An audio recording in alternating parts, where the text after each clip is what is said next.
믿음이 없는 사람들은 평생 어떤 숙제를 가지고 살아갑니다. 그것은 무엇인가를 더 얻어내던지 혹은 자신이 가지고 있는 것을 평생 동안 지켜낸다라는 숙제를 가지고 살아가게 되어 있습니다. 그것은 무엇일까요?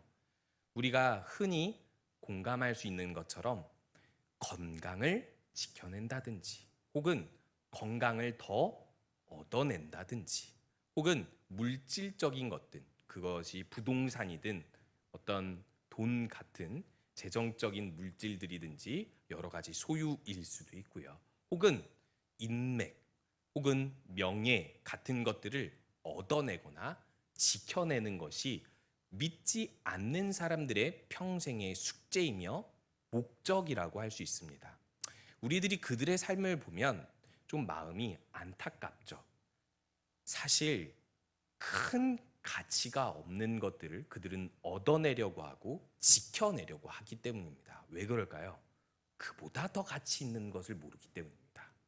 영원한 가치를 모르기 때문에 그들은 그것만이라도 있어야 하기 때문에 그들은 그렇게 살아갈 수밖에 없습니다. 하지만 우리 믿는 자들이 가지고 있는 아주 소중한 특권이 있죠. 영원히 없어지지 않는 생명을 얻었고 심지어 그 생명을 얻은 정도가 아니라 그 생명을 주시는 전능하시고 은혜로우신 영원한 하나님이 있다라는 것을 안다는 것입니다. 더 나아가서는 있다 정도가 아니라 그분이 우리를 소유하셨다는 사실입니다. 근데 참 이 믿음을 가진 사람들의 또 평생의 숙제가 있죠. 무엇일까요? 믿음을 얻었으니까 믿음을 지켜내는 것입니다.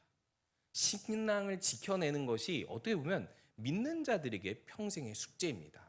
우리들도 믿지 않는 자들처럼 건강을 더 얻어내고 싶고 지켜내고 싶고 또한 물질적인 것들을 지켜내고 싶을 때도 있지만 이 세상의 땅을 밟고 사는 사람들로서 그것은 불가피하지만 우리들은 사실 가장 첫 번째 목적으로 가장 첫 번째 숙제로서 우리들은 신앙을 지켜내야 된다라는 믿음을 가지고 항상 살아가게 되고 그런 영적 전투를 벌이고 살아가게 됩니다. 그런데요, 우리가 이렇게 신앙을 지켜내는 것이 왜 어려울까요? 만약 신앙이 경력과 관련된 거라면 얼마나 쉽겠습니까? 신앙의 경력이 10년, 20년, 50년 혹은 100년 있으면 그 신앙은 아주 단단하다. 그 신앙은 절대 잃어버리지 않는다. 절대 퇴보하지 않는다라는 보장이 있으면 얼마나 좋겠습니까? 그러면 아마 모태 신앙을 가진 사람들이나 그 신앙의 연배가 높은 사람들일수록 신앙을 지켜내기가 아주 쉽겠죠. 근데 모두가 다 아시겠지만 신앙 그렇게 경력으로 지켜낼 수 있는 것도 아닙니다. 그러면 실력으로 지켜낼 수 있을까요? 성경을 더 많이 알면 그 지식이 우리의 신앙을 지켜줍니까? 아니면 더 많은 성령의 은사들을 많이 가지고 있고 어떤 주님을 위해 봉사할 수 있는 능력이 뛰어난 사람들은 신앙을 더 잘 지켜낼 수 있습니까? 그렇지 않습니다. 신앙을 더 잘 지켜내는 비결은 오히려 무엇에 있냐면 가난함에 있습니다. 무엇이 가난하며? 마음이 가난함에 있습니다. 하나님이 나와 함께 하지 않으면 저의 마음, 저의 삶의 모든 것은 아무것도 없습니다 라고 할 때 우리들은 신앙을 잘 지켜낼 수 있습니다. 그런데 세상을 살면서 우리들은 여러 가지 시험에 당면하기 때문에 이 시험 가운데서 이런 심령이 가난한 마음으로 신앙을 지켜내기가 어렵습니다. 그러면 어떤 시험들이 우리들에게 찾아올까요? 사탄은 우리를 끊임없이 시험하고 흔들어서 우리의 신앙을 흔들려고 하는데 여러 가지 시험이 있지만 지금 우리가 같이 겪고 있는 새로운 시험이 찾아왔습니다. 그것은 무엇이냐면 코로나19로 인한 여파입니다. 사실 코로나19가 시험이다라고 말하기는 어렵습니다. 코로나19로 인한 여파가 우리에게 찾아온 공통된 시험이지 않을까 생각해 봅니다. 왜냐하면 그 여파가 우리의 일상을 뒤집어 놨기 때문입니다. 학교 다니는 아이들의 일상도 뒤집어 놨고요. 주부들의 일상도 뒤집어 놨습니다. 직장인들의 일상도 심지어는 국가 경제 모든 면까지 일상을 다 뒤집어 놨습니다. 그러면 신앙을 교회 중심으로 그리고 또 여러 가지 신앙의 전통을 가지고 지켜왔던 우리들의 신앙의 일상에는 우리 신앙 생활에는 뒤집어진 것이 없을까요? 아마 공감하듯이 다들 느끼실 것입니다. 우리 일상이 뒤집어지면서 내 신앙생활도 내가 그렇게 잘 지켜왔던 신앙생활도 뭔가 균열이 가고 있고 나는 열심히 노력하고 있다고 생각하지만 그 노력만큼 잘 지켜내지 못하는 이 현실에서 한숨만 쏟아내고 있는 분들이 혹시 계실지 모릅니다. 그렇다면 이런 상황에서 우리들은 신앙을 어떻게 지켜낼 수 있을까요?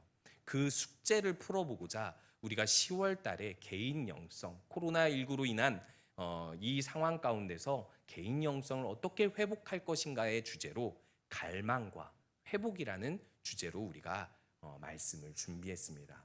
첫 번째로 우리에게 회복되어야 할 것이 무엇인가 생각해 봤을 때 그것은 바로 제가 아까 마음이 가난한 심령이라고 이야기했던 것처럼 우리 안에 하나님을 향한 온전한 갈망이 있어야 합니다. 그런데 우린 너무 잘 알고 있죠. 무엇을 갈망해야 합니까? 오늘 주제가 너무 쉽죠. 무엇을 갈망해야 되는가? 다 머릿속에 한 단어를 떠올릴 것입니다. 여호와 하나님. 하나님을 갈망하면 되지 뭘 또 무엇을 갈망하나라고 생각하실 수도 있습니다. 근데 우리가 하나님을 갈망해야 하지만 하나님을 갈망하면 하나님에 대한 혹은 하나님이 주신 무엇을 구체적으로 갈망하게 되는지를 오늘 시편 137편을 통해서 오늘 금요 그리스 워십과 다음 주를 통해서 갈망의 주제를 풀어내 보고자 합니다. 우리 시편을 이제 살펴보면요. 시편 137편의 앞뒤의 시편들을 보면 그냥 제목만 살짝 봐도 성전에 올라가는 노래 그리고 막 단어가 보일 겁니다. 할렐루야 할렐루야 할렐루야 감사 감사 감사 인자하심 막 긍정적인 단어들로 넘쳐납니다. 시편이 134편까지 성전에 올라가는 노래로 기록되어 있고 그 뒤로 할렐루야 시편으로 계속해서 하나님에 대한 인자와 감사를 찬양하는 너무나도 뭐라고 해야 될까요? 아름다운 언어들의 시편으로 구성이 되어 있는데 이상하게 시편 137편만 우울합니다. 수학 능력 시험에 꼭 이런 문제가 있더라고요. 본문을 보고 글쓴이의 심정에 가장 알맞은 것을 고르시오. 그러면은 오늘 시편의 글쓴이의 심정은 무엇입니까? 우울하다라고 할 수 있습니다. 왜 우울할까요? 이 시인은 잃어버린 것이 있기 때문입니다. 우리처럼 일상을 잃어버렸습니다. 자신의 소중한 것들을 잃어버렸고 심지어는 영원하신 하나님에 대한 그 신앙마저 흔들릴 수 있는 위험한 상황에 처했기 때문에 시편 137편은 조금은 우울한 시편으로 보여지고 어떻게 보면 이런 할렐루야 시편, 성전에 올라가는 이 아름다운 노래의 시편들 가운데 있다는 것이 조금 이상하게 느껴질 수 있습니다. 하지만 우리가 기억해야 할 것이 있습니다. 하나님이 쓰시는 이 모든 역사의 드라마에는 항상 가장 절망적인 인간의 상황이 있습니다. 왜냐하면 하나님의 영광이 가장 잘 드러나기 때문이고 그리고 그 역사를 통하여서 하나님께서 인간에게 더 큰 믿음을 주시기 때문입니다. 그래서 이 시편들 가운데서 가장 절망적인 상황 속에서 인간이 무엇을 갈망함으로 그 믿음을 지켜왔는가를 137편으로 강조해 주면서 진정으로 크신 여호와를 찬양하려고 하는 것입니다. 그렇다면 오늘 무엇을 갈망하는지 첫 번째 갈망을 한번 살펴보도록 하겠습니다. 1절을 보면 우리가 바벨론의 여러 강변 거기에 앉아서 시온을 기억하며 울었도다라고 이야기하고 있습니다. 시인이 지금 갈망하고 있는 것은 무엇입니까? 시온을 갈망하고 있습니다. 그런데요, 왜 시온을 갈망했을까요? 시온은 어떤 곳이죠? 하나님을 예배하는 장소입니다. 더 정확히 말하면요, 이 장소는 원래는 이스라엘이 처음 예배하던 성막이 있던 곳이 실로였는데 언약궤를 빼앗기고 그 실로의 예배가 무너지자 언약궤를 다시 되찾아오면서 다윗이 시온산 다윗성 근처에 회막을 짓고 하나님을 예배하는 산으로 다시 세웠던 그 놀라운 역사가 있었던 과거의 예배 장소입니다. 그리고 이 시온성은 솔로몬의 성전이 지어지고 나서 계속해서 바벨론 포로로 끌려갈 때까지, 성전이 멸망할 때까지 이곳에서 예배가 드려졌던 곳으로서 하나님을 예배하는 자리, 영광스러운 하나님을 예배할 수 있는 장소로서 너무나도 귀한 곳이었습니다. 그런데 이 시온에 이 백성들이 있는 것이 아니라 바벨론의 강변에 앉아 있습니다. 그래서 울고 있는 것입니다. 여러분, 오늘 말씀에서 시온을 기억하며 울었다라고 이야기합니다. 울었다. 여러분은 예배의 자리를 잃어버려 우신 적이 있습니까? 애통해 보신 적이 있습니까? 정말 마음이 슬프고 찢어진다라는 것을 경험해 보신 적이 있으십니까? 저는 이 말씀을 보면서 좀 제 마음이 찔렸습니다. 물론 저는 이제 계속 교회에 나오니까 그러지 않을 수도 있지만 사실상 우리의 예배하던 그 주일의 일상, 예배의 일상이 무너졌는데 저는 이 시인처럼 애통해하지 않았습니다. 이 시인처럼 마음이 찢어지는 슬픔으로 울지 않았습니다. 내 안에 무엇이 없는 거죠? 시온을 향한 갈망, 하나님이 주신 이 귀한 예배의 자리에 대한 갈망이 없다는 것을, 더 정확히 말하면 없는 건 아니죠. 없는 건 아니고 부족하였구나라는 사실을 알게 된 것입니다. 물론 목회자라서 계속 교회에 나오니까 그것이 익숙해서 그럴 수도 있지만 여기서 말하는 것은 단순한 시온의 장소가 아니기 때문에 우리가 시온을 어떻게 갈망해야 되는지 다음에 이야기하고 있습니다. 시인이 갈망하는 것은 시온을 갈망한다고 하지만 구체적으로 시온은 어떠한 곳일까요? 사실 이게 시온이라고 표현할 것이 아니라 예루살렘 성전을 갈망한다고 표현해야 되는 것이 맞지 않습니까? 시온이라는 명칭은 사실 옛날 다윗의 때의 명칭이 아닙니까? 왜 굳이 예루살렘 성전이라고 안 하고 시온을 갈망한다라고 이야기하고 있을까요? 여러 시편에서 등장하듯이 시온이라는 곳은 하나님께서 정하신 예배의 장소로서 또 다윗에게 하나님께서 주신 영원한 약속이 있는 예배의 장소로서 찬양이 계속 되어졌던 곳이었기 때문입니다. 다른 말로 표현하면요, 단순히 그곳이 다윗이라는 지도자에 의해서 예배 장소로 회복되었기 때문에 귀한 장소인 것이 아니라 단순히 과거에만 머무는 장소가 아니라 이 시온성에서 다윗보다 더 완벽한, 그리고 다윗의 후손 가운데서 하나님께서 주실 메시아가 이 시온에서 이 모든 예배를 온전히, 하나님 나라를 온전히 회복한다라는 미래의 약속이 있는 장소였기 때문입니다. 즉 미래가 있는 과거의 장소인데 그 미래가 있는 과거의 장소를 잃어버린 거예요. 그렇기 때문에 시온을 기억하며 우는 것입니다. 만약에 미래가 없는 과거의 영광만 있는 장소라면 울 필요가 있을까요? 물론 울 수는 있습니다.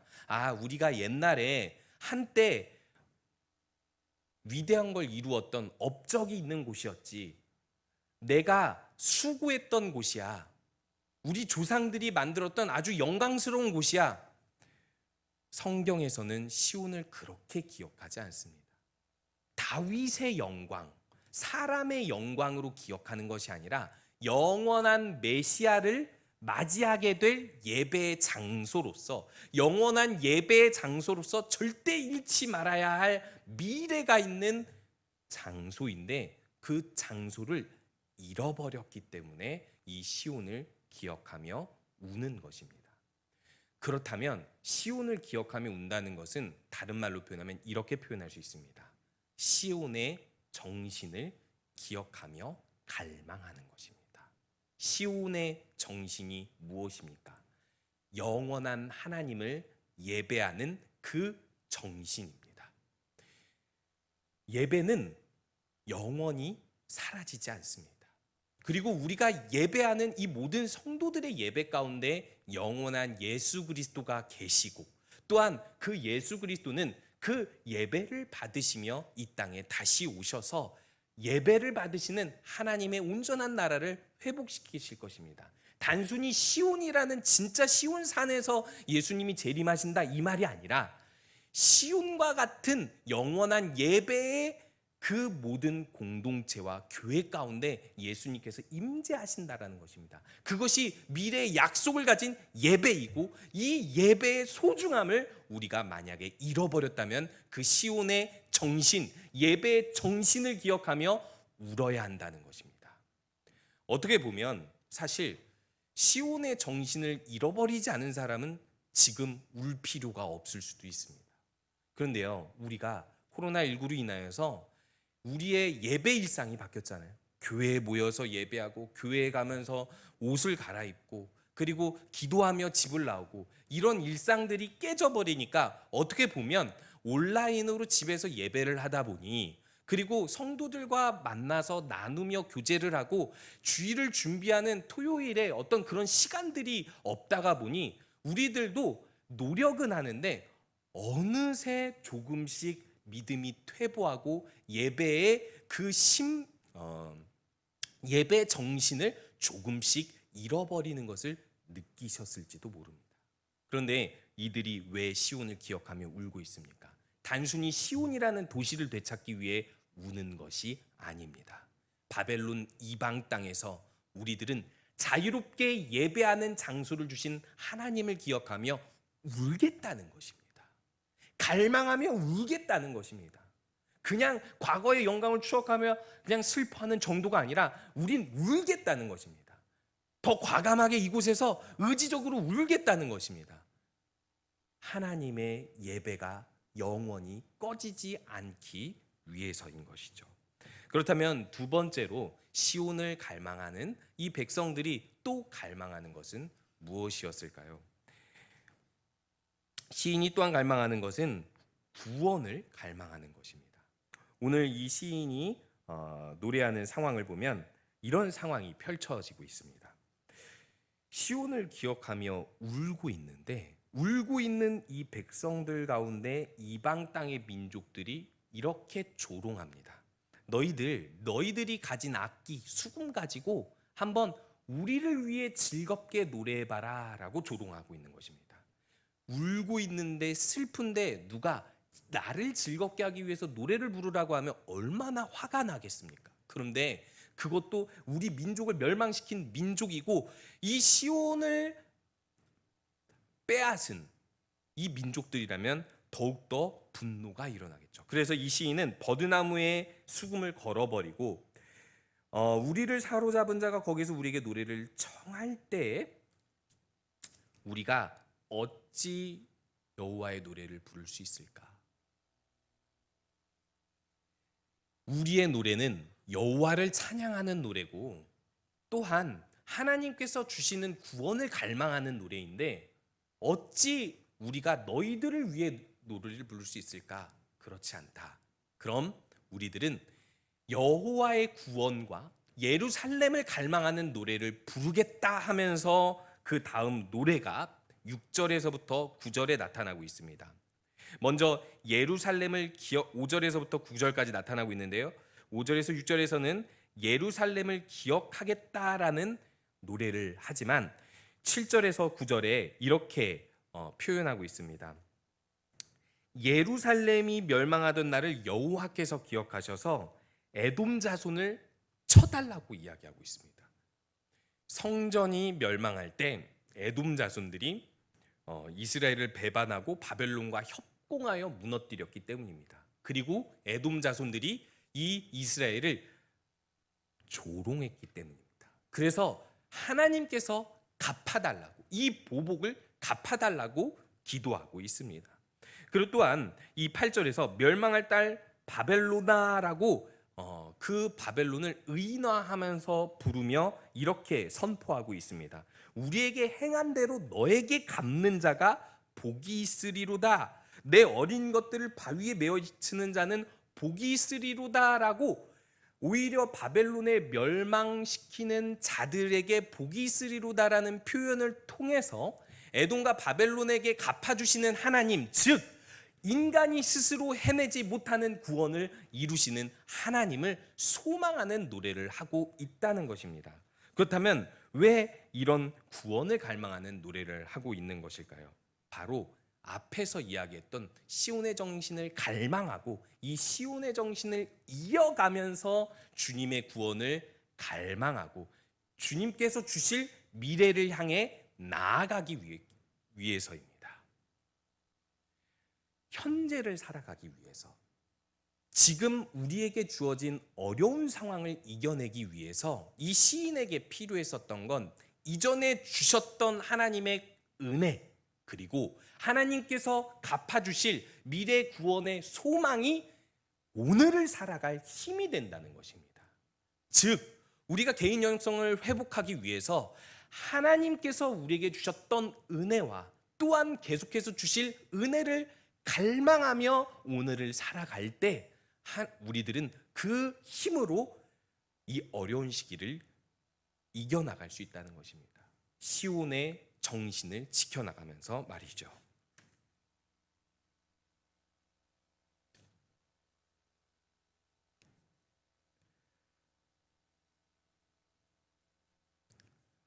그렇다면 세 번째로 우리가 무엇을 갈망해야 되는지 6절에서 5절에서 6절에서 표현되고 있습니다. 예루살렘아, 내가 너를 잊을진대 내 오른손이 그의 재주를 잊을지로다. 내가 예루살렘을 기억하지 아니하거나 내가 가장 즐거워하는 것보다 더 즐거워하지 아니할진대 내 혀가 내 입천장에 붙을지로다. 이 표현이 무슨 뜻일까요?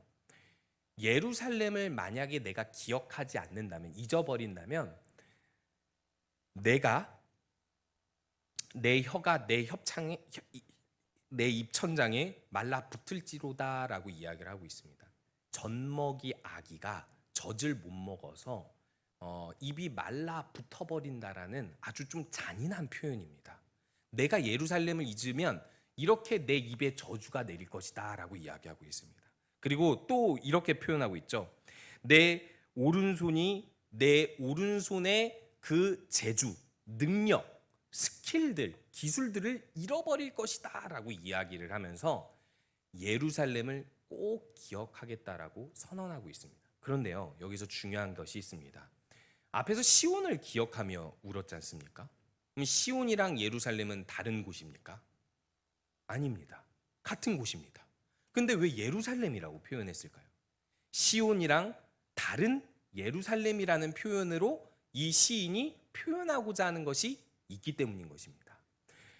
시온은 하나님의 약속이 있는 예배 장소였기 때문에 갈망했다고 하지 않았습니까? 그럼 예루살렘은 이들이 실제로 잃어버렸던 도시니까 예루살렘을 갈망한다는 것은 하나님께서 다시 구원을 베푸셔서 우리가 예루살렘 도시를 되찾아야 되겠다라는 장소적인 혹은 국가적인 갈망을 노래하는 것이라고 이야기할 수 있을까요? 그럼 그것이 아니라면 무엇을 갈망하는 것일까요? 예루살렘이 왜 예루살렘입니까? 예루살렘에는 하나님을 믿는 사람들이 모여서 성전을 짓고 성을 짓고 그곳에서 신앙을 지켜 나갔던 공동체가 있었습니다. 그래서 이스라엘의 수도가 예루살렘이었던 것입니다. 성전이 있기 때문에 예루살렘이 이스라엘의 수도였던 것입니다. 즉 한마디로 이야기하면 단순히 도시를 회복하고 국가를 회복하겠다, 이 의미도 포함은 되어 있겠지만 이 의미보다 더 강렬한 의미는 하나님이 약속하신 그 시온산에 모인 공동체가 바로 예루살렘이었다라고 이야기하고 있습니다. 그런데 이제 바벨론 여러 강변에 흩어져서 유대인들이 흩어져 보니 예루살렘이 없어진 거예요. 예루살렘이라는 지역은 그대로 있습니다. 근데 예루살렘은 공동체가 흩어져 버리니까 없어진 것입니다. 사실상 그 예루살렘을 기억해서 뭘 하겠다는 거죠? 다시 이 예루살렘에 모이겠다는 것입니다. 그 이유가 무엇일까요? 하나님께서 이 이스라엘에게 다시 구원을 베푸실 미래를 소망하고 믿기 때문인 것입니다. 하나님께서 약속하신 시온을 갈망하고 하나님께서 베풀으실 구원을 갈망하는 이들은 지금 잃어버린 예루살렘이라는 공동체를 흩어져 있지만 각각의 여러 강변에 모여 흩어져 있는 채로 335 모여 그곳에 앉아 시온을 갈망하고 그리고 여호와의 구원을 갈망하며 그 예루살렘을 기억하여 노래한다라는 것입니다. 만약 예루살렘을 잊어버리면 우리 입천장이 다 말라붙어 버리고 우리 오른손의 능력이 다 사라져 버린다 할지라도 좋습니다 할 정도로 이 예루살렘 공동체를 기억하겠다라는 것입니다. 우리 예배에 가장 중요한 요소가 있습니다. 그것이 무엇입니까? 함께 예배한다는 것입니다. 함께 예배하는 중요성이 무엇에 있습니까? 하나님께서 꼭 시간에 지배받는 분은 아니지만 우리가 함께 한 마음으로 예배할 때 그것을 더 영화롭게 받으시기 때문입니다. 제가 얼마 전 지인의 결혼식에 갔습니다. 아내가 출산하기 바로 전날에 갔는데 내가 여기를 가야 되나 말아야 되나 속으로 엄청 갈등했지만 너무나도 오랫동안 친하게 지냈던 지인이기 때문에 그 지인의 얼굴을 보지 못하고 식사를 못한다 하더라도 저는 그곳에 갔습니다. 결혼 10분 전까지 갔는데요. 결혼식장에 못 들어갔습니다.